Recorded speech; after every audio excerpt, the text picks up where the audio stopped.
بسم اللہ الرحمن الرحیم۔ بے شک تمام تعریفیں اللہ کے لیے ہیں۔ سامعین کرام السلام علیکم۔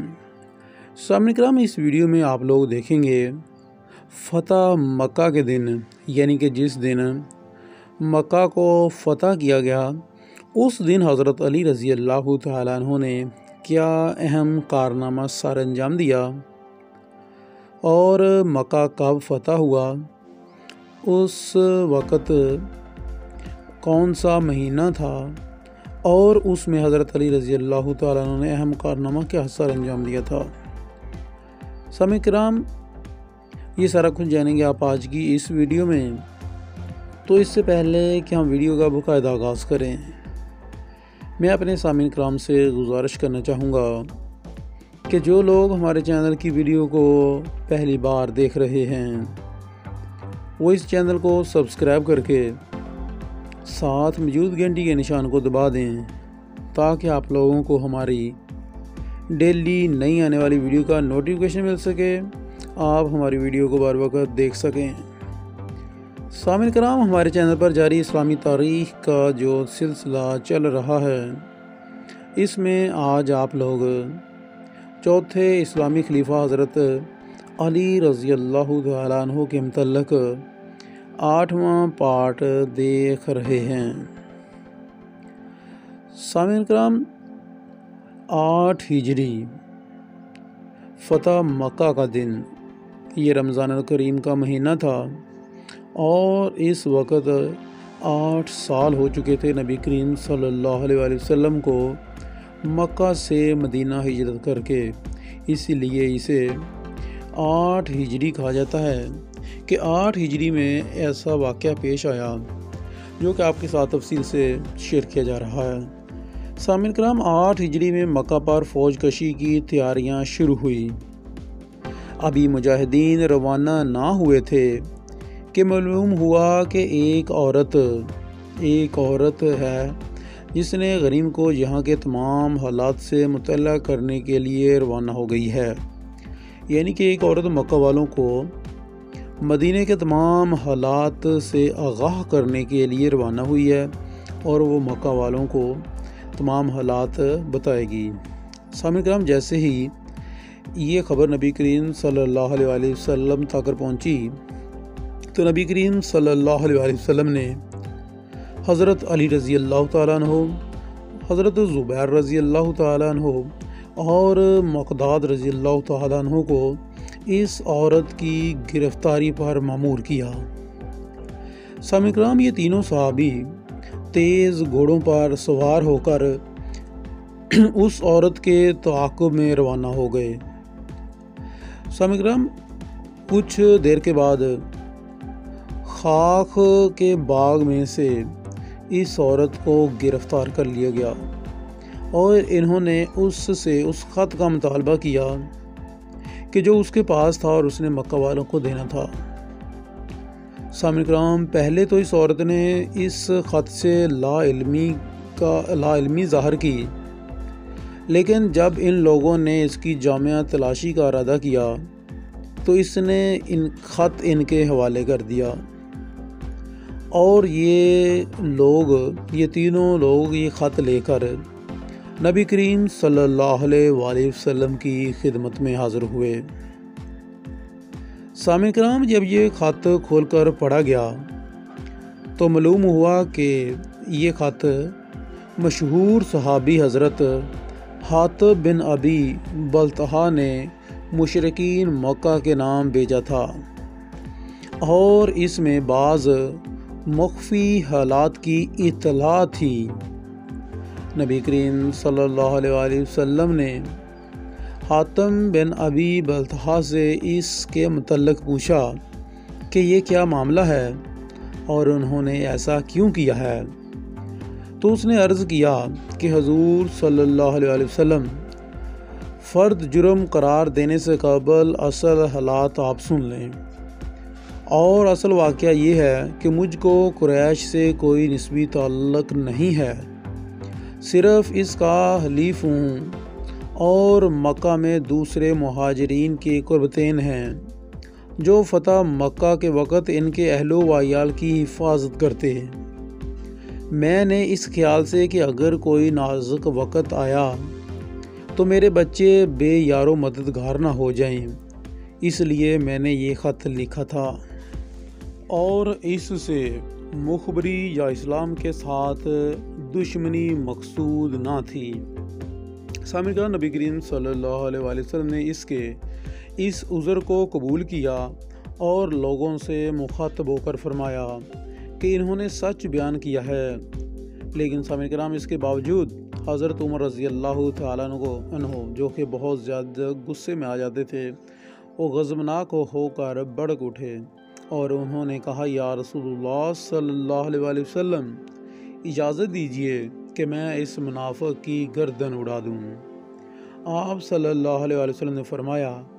کہ نہیں، یہ بدری صحابی ہے، اور کیا تم کو معلوم نہیں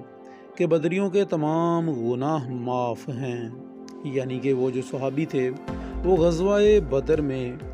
وہ نبی کریم صلی اللہ علیہ وسلم کے ساتھی تھے، تو اس لیے جو غزوہ بدر میں شامل تھے وہ سب بدری صحابی ہیں، ان کے گناہ معاف اللہ پاک نے کر دیے تھے۔ الغرض ناظرین کرام، نبی کریم صلی اللہ علیہ وسلم نے 10 رمضان 8 ہجری کو مدینہ روانہ ہوئے اور ایک مرتبہ پھر اس محبوب سرزمین پر 10,000 ساتھیوں کے ساتھ فتح و جاہ و جلال کے ساتھ داخل ہوئے، جہاں سے 8 سال پہلے بڑی بے کسی کے ساتھ مسلمانوں کو نکالا گیا تھا۔ سامعین کرام، ایک علم حضرت سعد بن عبادہ رضی اللہ تعالیٰ عنہ کے ہاتھ میں تھا، اور وہ جوش کی حالت میں یہ شعر پڑھتے ہوئے آگے بڑھتے جا رہے تھے کہ الیوم یوم الملاحہ الیوم تستحل القابات، یعنی کہ آج، جس کا ترجمہ یہ ہے کہ آج شدید جنگ کا دن ہے، آج حرم میں خون ریزی جائز ہے۔ تو سامعین کرام، نبی کریم صلی اللہ علیہ وسلم کو جب معلوم ہوا تو آپ نے فرمایا کہ نہیں، ایسا نہ کہو، آج تو کعبہ کی عظمت کا دن ہے۔ اور حضرت علی رضی اللہ تعالیٰ عنہ کو حکم ہوا کہ سعد بن عبادہ رضی اللہ تعالیٰ عنہ سے علم لے کر فوج کے ساتھ شہر میں داخل ہو جائیں۔ چنانچہ وہ قضاء کی جانب سے مکہ میں داخل ہوئے، اور مکہ بلا کسی خون ریزی کے تسخیر ہو گیا، اور وہ وقت آ گیا کہ خلیل بت شکن کی یادگار خانہ کعبہ کو بتوں کی علائش سے پاک کیا جائے، جس کے گرد 360 بت نصب تھے۔ نبی کریم صلی اللہ علیہ وسلم نے سب سے پہلے اس فریضے کو ادا کیا، اور خانہ کعبہ کے گرد جس قدر بت تھے سب کو لکڑی سے ٹھکراتے جاتے اور گراتے جاتے، اور ساتھ یہ تلاوت فرماتے جاتے، وَقُلْ جَاءَ الْحَقُّ وَزَهَقَ الْبَاطِلُ إِنَّ الْبَاطِلَ كَانَ زَهُوقًا۔ پھر خانہ کعبہ کے اندر سے حضرت ابراہیم علیہ السلام و اسماعیل علیہ السلام کی مورتیوں کو الگ کروایا، اور تطہیر کعبہ کے بعد اندر داخل ہوئے، لیکن چونکہ اس وحدت قضاء کا گوشہ بتوں کی مورتیوں سے اٹکا ہوا تھا، اس لیے اس اہتمام کے باوجود تانبے کا سب سے بڑا بت باقی رہ گیا۔ یہ لوہے کی سلاخ میں پیوست کیا ہوا زمین پر نصب تھا، اس لیے بہت بلندی پر تھا۔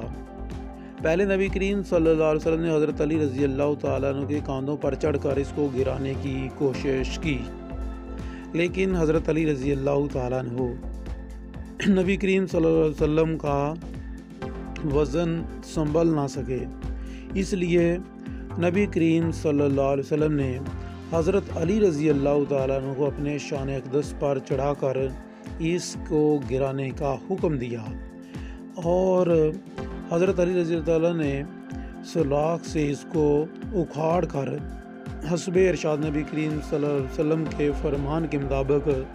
اس کو پاش کر ڈالا، اور خانہ کعبہ کی کامل